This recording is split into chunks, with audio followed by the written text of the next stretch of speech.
네, 계속해서 한 주간의 이슈 살펴보도록 하겠습니다. 네, 장현주 변호사 계속해서 함께 하시고요. 권상희 시사평론가 새로 모셨습니다. 안녕하세요. 안녕하세요. 뭐 좀 리포트에도 나왔습니다만 유독물질로 어머니를 살해한 30대 딸 결국은 구속이 됐습니다. 내용을 조금 정리를 좀 해주셔야 될 것 같아요. 네, 지난 9월이었습니다. 인천 계양구의 한 빌라에서 60대 여성이 사망했다는 신고가 접수됐는데요. 네. 신고자는 바로 이 여성의 아들이었습니다.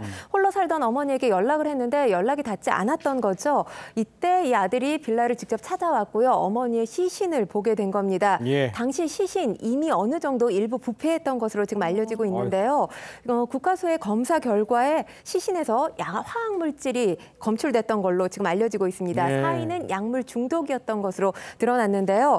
경찰은 부검 결과 그리고 수상한 정황을 토대로 증거를 수집했고요. 30대 딸을 존속 살해 혐의로 긴급 체포해서 구속 영장을 신청하게 됐습니다. 딸, 경제적인 어려움을 겪다 보니 어머니의 사망보험금을 노리고 어머니를 살해하게 됐다. 이렇게 혐의를 인정한 것으로 알려지고 있습니다. 그렇습니까? 정말 끔찍한 예. 사건인데 본인의 범행을 숨기기 위해서 일주일 정도 숨진 어머니 행세를 했다고 해요. 이게 어떻게 가능했죠? 그렇습니다. 참 끔찍한 일인데요. 어머니의 휴대폰을 가지고 있으면서 그것을 기화로 남동생이 어머니에게 자꾸 문자를 보낸 겁니다. 그러니까 어머니 입장에서는 아들인데요. 그래서 연락을 하니까 그 연락을 보면서 숨진 어머니인 척을 하면서 답장을 했던 것입니다. 그래서 일주일가량 그렇게 답장을 하면서 어머니가 돌아가셨다는 사실을 숨긴 것이고요. 장례식장에서도 조문객들에게 어머니가 백신 후유증으로 돌아가신 거다라는 식으로 얘기를 해서 본인의 범행을 은폐하려 했던 것으로 보입니다. 예, 그렇군요.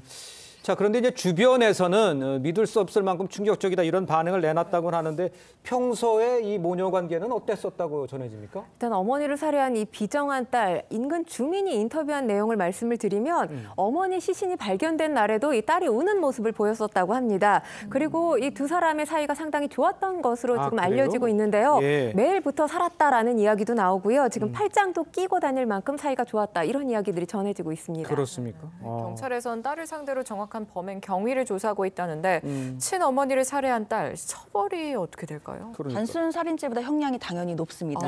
우리 형법상에는 존속 살해죄라고 해서요. 일반 살인죄보다 형량이 강화된 특별 조항이 있는데 사형이나 무기징역 그리고 7년 이상의 징역이라는 가중처벌에 처해질 수 있고요. 지금 상황 같은 경우에는 더 수사가 더 면밀히 이루어진 후에 재판을 거쳐 중형이 선고되는 것을 면치 못할 것으로 보입니다. 그러니까요. 알겠습니다. 자, 다음 소식 보겠습니다.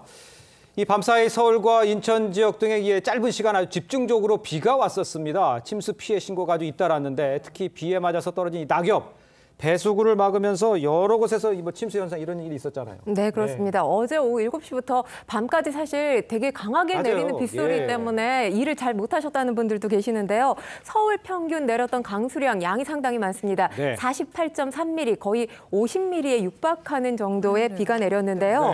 강서구, 동작구, 또 양천구 이런 곳에서 일부 도로에서 물이 빠지지 않는다라는 신고가 들어왔었고요.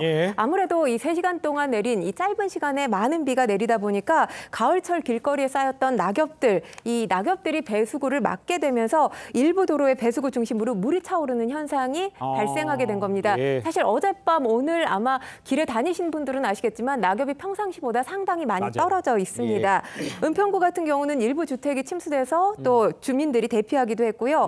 강서구의 한 호텔 앞에는 물이 사람 무릎 앞까지 차오른다라는 신고가 접수되면서 또 이 출동한 소방관들이 작업을 진행하기도 했습니다. 일단 서울시에서 아마 서울시에 살고 계시는 분들은 밤 9시경에 이 긴급 재난 문자 다들 받으셨을 거예요. 그리고 이 관련해서는 그래도 다행스러운 게 이 작업이 빨리 이루어졌기 때문에 특별한 인명피해나 재산피해는 발생하지 않은 것으로 전해지고 있습니다. 지난 강남역 홍수가 사실 굉장히 끔찍했었는데 이번엔 잘 대처가 된 건가요? 그렇죠. 사실 지난 강남 관련해서 뭐 그 당시 서울을 비롯해서 충청권, 전라권까지 상당히 많은 양의 비가 왔었죠. 그러면서 정부가 제때 대응을 못했다라는 비판이 제기되기도 했었습니다. 그런데 이번에는 상당히 달랐습니다. 한덕수 국무총리가 오후 9시경에 호우로 인한 피해 상황을 신속히 파악하고 필요한 조치에 만전을 기해라. 이런 취지의 지시를 행안부, 또 서울특별시장, 경기도지사, 인천광역시장, 소방청장, 기상청장에게 긴급 지시하기도 했습니다. 그러니까요. 근데 이제 시민들이 SNS를 통해서 이제 침수 상황을 공유하기도 하고 그랬는데 강남역 홍수가 기억이 나서 그런지 걱정하시는 분들이 많아요. 앞으로 좀 어떤 이런 대책을 좀 준비를 해야 되지 않을까요? 그렇습니다. 일단 근본적인 대책이 필요할 것 같습니다. 네. 윤석열 대통령도 지난 홍수 이후나 또는 이제 그 태풍이라든지 재난이 있을 때마다 네. 이런 것을 대처를 그때그때마다 대처하는 것도 중요하지만 근본적으로 어떻게 할지 대처를 해야 된다 이런 말씀 많이 맞아요. 하시는데요. 예. 이제 이번을 계기로 해서 더더군다나 이제 행안부를 통해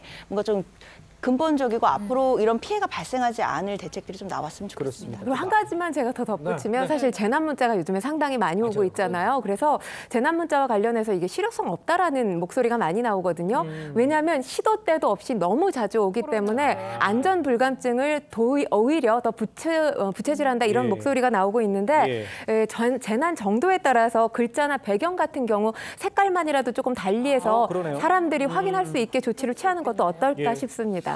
또 이제 낙엽이 막 이렇게 쌓여서 하수가 막힐 경우가 많으니까 그거에 대한 대비도 좀 했으면 하는 바람입니다. 네. 자, 다음 이슈도 살펴보도록 하겠습니다. 연이은 고물가에 특히 장바구니 물가 심상치가 않습니다. 연말까지 가격이 줄줄이 인상될 거다 이런 분석이 나오고 있는데 어느 정도 더 오른다는 겁니까? 사실 장 보러 갈 때면 물건을 들었다 놨다 할 수밖에 없는 상황입니다. 이러다가 물가 상승이 고착화될까 우려하시는 분들 상당히 많은데요.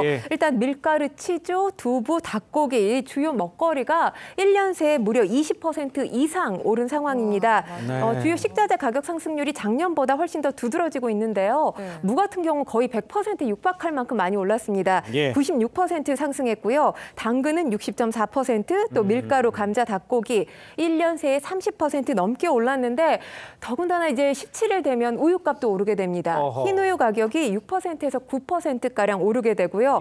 여기에 따라서 이제 바나나 우유 또 요거트를 포함한 유제품들 가격 인상이 줄줄이 예고돼 있습니다. 밀크플레이션 현실화된다라고 말씀을 드릴 수 있고요. 중요한 건 자취생들 사실 이거 많이 사다 놓으실 거예요, 아마도. 참치 캔이죠. 참치 캔도 다음 달부터 7% 인상이 됩니다. 그리고 유제품이 오르게 되면 커피 좋아하시는 분들 가는데 카페라떼나 카푸치노 드시는 분들 계시잖아요. 그렇죠. 아무래도 여기에도 우유가 들어갑니다. 그렇기 때문에 이 가격도, 커피 가격도 상승할 가능성이 커지고 있습니다. 알겠습니다. 두 분과는 인사 나누겠습니다. 고맙습니다. 감사합니다.